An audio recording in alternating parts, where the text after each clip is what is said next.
नमस्कार। जिस महात्मा गांधी ने, बापू ने, अहिंसा के पुजारी ने, फादर ऑफ नेशन ने भारत को आज़ाद दिलाया, जिनकी मूर्ति को पूरी विश्व के सभी राष्ट्र ने अपने अपने सरजमीन पर स्थापित करके उनको पूरी दुनिया के तमाम राष्ट्रपति और प्रधानमंत्री सम्मान देने का काम किया, उस महात्मा को भारत के ही भूमि पर,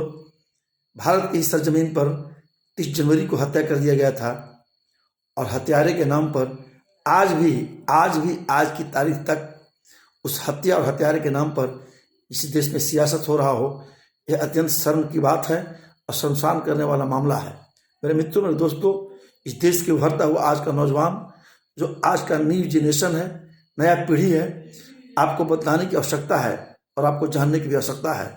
इस देश में उस हत्या और हत्यारा के नाम पर आज भी सियासत होती आ रही है और उनके नाम पर अगर सियासत नहीं होगा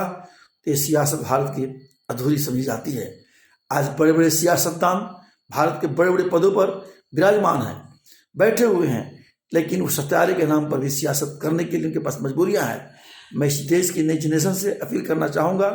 कि अब साफ सुथरा राजनीति करने की आवश्यकता इस देश में है। हत्या को हत्या कहा जाए, हत्यारों को हत्यारे कहा जाए। हत्या और हत्यारे का जगह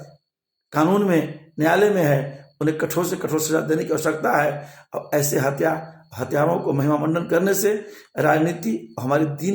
दैनिक जो जीवन है, दोनों से प्रभावित होता है। मैं आज के न्यू जनरेशन से अपील करना चाहूँगा कि ऐसी भारत की जो राजनीतिक हालात बना हुआ है, जो सियासत के चलते लोग कुछ भी बोलने से परहेज नहीं करते हैं और बेधड़क बोल जाते हैं, तो आज की वर्तमान पीढ़ी पर इसका बहुत प्रतिकूल असर पड़ना है। और प्रतिकूल असर पड़ने के कारण आने वाला पीढ़ियों के लिए यह सियासत, यह राजनीति, यह पॉलिटिक्स बहुत कठिन और चुनौतीपूर्वक हो जाएगी। इसलिए नई जनरेशन से मेरी अपील है कि आप न्यू जनरेशन के न्यू सिलेबस में पढ़ने वाले जितने भी नौजवान छात्र छात्राएं हैं, युवक और युवतियां हैं, इस सियासत को समझने का कोशिश करें और भारत को इससे साफ सुथरा बनाने के आप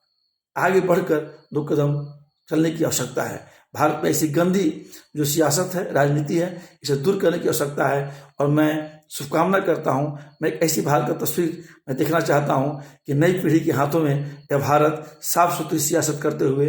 इस दुनिया के प्रथम राष्ट्र बनने के लिए आप कामयाबी हासिल करें। मैं यही आशा और उम्मीद करता हूँ और यह काम आज की जो वर्तमान नई युवतियाँ हैं, नई छात्र छात्राएं हैं, नई पीढ़ी है, नई जनरेशन वर्तमान का है, वही कर सकता है। आप देखिए, आज का उत्तर से दक्षिण और पूर्व से पश्चिम संपूर्ण भारत में राजनीति की भाषा बदल गई है, राजनीति की विचार बदल गया है, राजनीति का एक सपना बदल गया है, राजनीति का एक चलने का एक एक कदम और इसका एक्शन क्रियाकलाप बदल गया है। तो इससे बचने की आवश्यकता है। और अगर यही हालात, यही सियासत भारत में अगर 10-5 वर्षों तक और रहा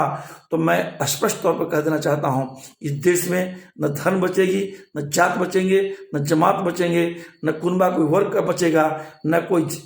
कोई व्यक्ति सुरक्षित रहेगा, न शांतिपूर्वक रहेगा। यह भारत को अस्त व्यस्त करने वाली एक भाषा का प्रचलन बढ़ा हुआ है, जिसमें केवल घृणा, गंदगी और एक दूसरे से दूर करने वाली भाषा है। धर्म को धर्म से लड़ा दीजिए, जात को जात से लड़ा दीजिए, या इसमें आपकी सफलता अगर आपको हासिल नहीं हुई, इसमें आप सफलीभूत नहीं हुए,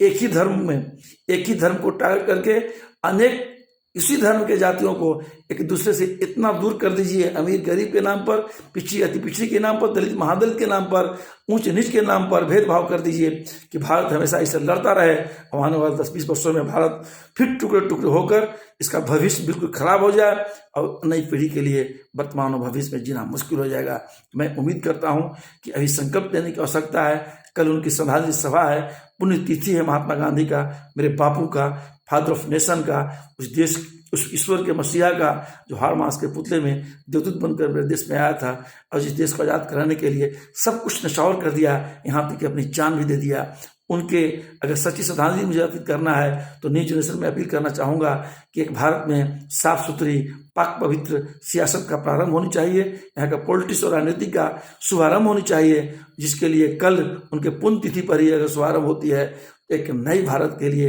एक नया नींव देने का काम करेंगे, इस नींव पर एक नए पत्थर रखने का काम करेंगे। और तब मैं उम्मीद करता हूँ कि आने वाले 10-20 वर्षों में एक नई भारत का एक नई क्लेवर में, नया रूप में, नया अवतार होगी। मैं इसी आशा उम्मीदों के साथ नौजवान से अपील करना चाहूँगा कि आप बहको मत मेरे नई जनरेशन के लोग, चाहे वो छात्र छात्रा हों, जोग ज्योतियाँ हो, तुम्हारे कंधों पर इस देश की जिम्मेवारी है, जिसमें सभी वर्ग के लेकर, सभी जात को लेकर, सभी कोटि के लेकर, अमीर गरीब ऊंच नीच को लेकर चलने के लिए आपको तैयारी करने की आवश्यकता है। इसी आशा उम्मीदों के साथ जय हिंद, जय भारत।